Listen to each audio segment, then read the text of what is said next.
اللهم صل على سيدنا. Assalamualaikum warahmatullahi ta'ala wabarakatuh. Bismillah walhamdulillah.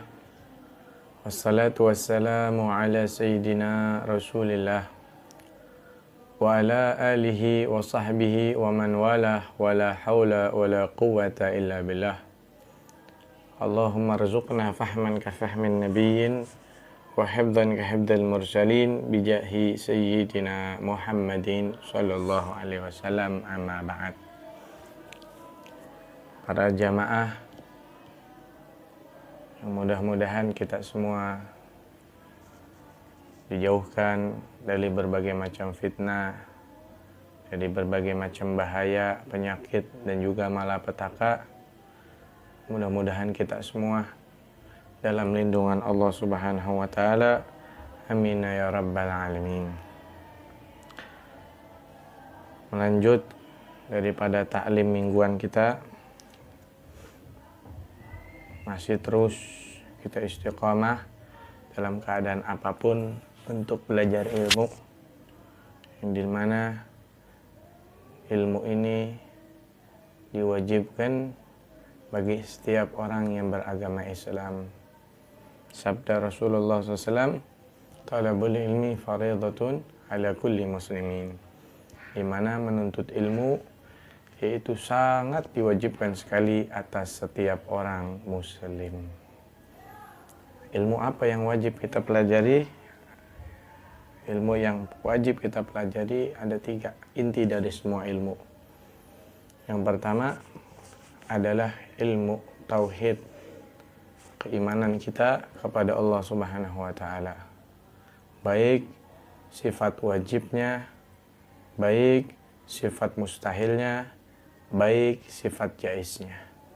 Satu demi satu harus kita pelajari, yang mana sifat yang wajib, yang mana sifat yang jaiz, dan yang mana sifat yang mustahilnya. Setelah kita memahami, mulai belajar tentang Allah Subhanahu wa Ta'ala, baru kita berlanjut kepada ilmu fiqih, yaitu tata cara kita beribadah kepada Allah dengan syariat yang dibawa oleh Nabi besar Sayyiduna wa Maulana Muhammad sallallahu alaihi wasallam. Kemudian yang ketiga adalah ilmu ihsan atau ilmu tasawuf, yakni cara kita menghadap kepada Allah, bagaimana kita beradab kepada Rasulullah, para sahabat, para orang-orang saleh, begitu juga kepada sesama muslimin wal muslimat dan seluruh makhluk yang diciptakan oleh Allah Subhanahu wa Ta'ala. Ilmu tasawuf adalah ilmu pembersihan hati, di mana Allah Subhanahu wa Ta'ala berfirman di dalam Al-Qur'an,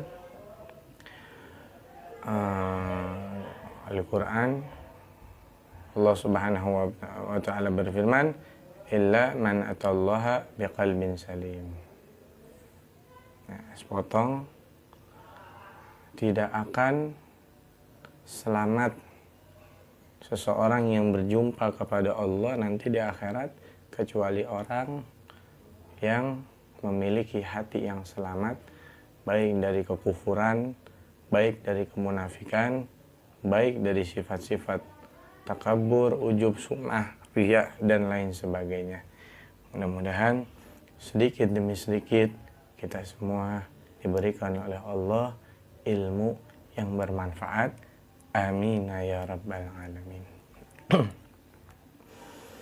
Melanjut daripada pelajaran fikih kita, fikih kita, bahwasanya kemarin kita masuk ke dalam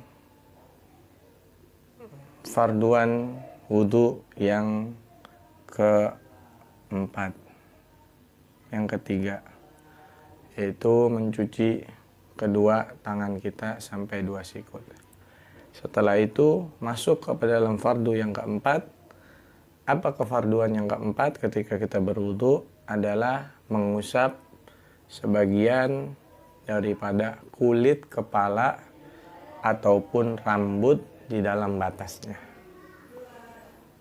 Jadi kefarduan yang keempat ketika kita berwudu adalah kita mencuci kulit kepala kita.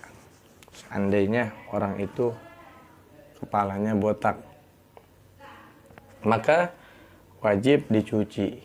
Namun menurut mazhab kita Imam Syafi'i, mencucinya tidak wajib untuk keseluruhan, melainkan cukup walaupun hanya dengan setetes daripada air. Ambil air, kemudian kepalanya yang botak ditaruh seperti ini, maka cukup sudah. Ataupun satu rambut, punya rambut, kita ambil satu rambut kita, kemudian kita ambil air wudhu, kita basuh, kita punya rambut walaupun hanya satu, itu juga sudah cukup.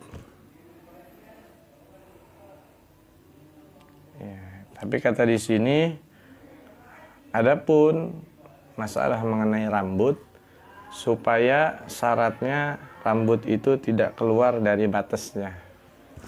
Yang mana batas rambut? Rambut depan batasnya adalah dagu. Jika rambut depan kita melebihi dagu, misalkan sedada, maka ketika kita mencuci rambut yang di sini, ini tidak sah. Kenapa? Karena sudah melebihi batasnya rambut yang ada di depan. Ataupun rambut yang di belakang. Batasnya adalah al-qafa, tengkuk kita.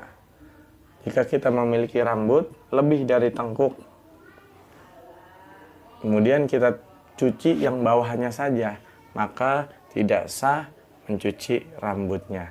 Kenapa? Karena rambut kita sudah melewati batas daripada yang sudah ditetapkan di dalam ilmu fikih. Bagaimana seandainya kita cuci rambut kita panjang? Kita cuci yang ada dari dagu ke atas, kita cuci, bagaimana? Sah wudunya. Kenapa? Karena ada di dalam batasan rambut. Seperti inilah kefarduan yang keempat, harus kita mencuci rambut kita. Adapun sunah-sunahnya ketika mencuci rambut, yang pertama disunahkan untuk meletakkan kedua jempol atas pelipis. Kita contohkan, ketika kita mau mencuci rambut, sunahnya ditaruh jempol kita di pelipis, kemudian ditempelkan kedua telunjuk kita. Nah, tangan kita sudah basah. Kemudian wa yabda'u bil mashi bi muqaddamati ra's ila akhiri. Mulai mengusap dari depan sampai belakang. Kemudian dikembalikan lagi dari belakang sampai ke depan. Itu adalah sunnah ketika kita mencuci kepala ataupun rambut. Tapi dengan catatan, dilakukan bolak-balik seperti ini apabila rambutnya itu tidak terlalu pendek dan tidak terlalu panjang. Rambutnya sedang di pertengahan. Kemudian sunnah yang berikutnya adalah mencuci kedua kuping kita. Jadi ketika kita mencuci rambut kita, diusahain untuk mengusap kuping juga. Ya, jadi ketika kita mencuci rambut kita atau kepala kita, sunnah juga untuk membersihkan atau mengusap kita punya kuping. Sunnah yang berikutnya adalah terus-menerus di antara cuci tangan dan cuci rambut. Setelah dia mencuci tangan, kedua tangannya sampai sikut dan sunnah-sunnahnya, langsung dilanjut untuk mencuci rambut. Jadi ketika cuci tangan, langsung cuci rambut. Jangan sampai nunggu kering. Apalagi ngopi dulu, makan gorengan dulu. Sah wudunya, tapi hukumnya makruh. Kenapa? Karena sunnah setelah mencuci tangan, harus mencuci rambut atau kepala kita. Yang terakhir, at-taslis fi ma madha. Kita nyuci rambut kita sebanyak 3 kali. Jadi kita ambil air, kita seperti ini, 1 depan, 2, 3. Itu hukumnya sunnah.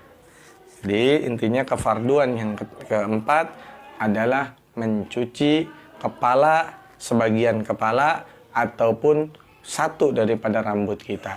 Dicuci semua boleh, bahkan hukumnya sunnah tapi tidak wajib.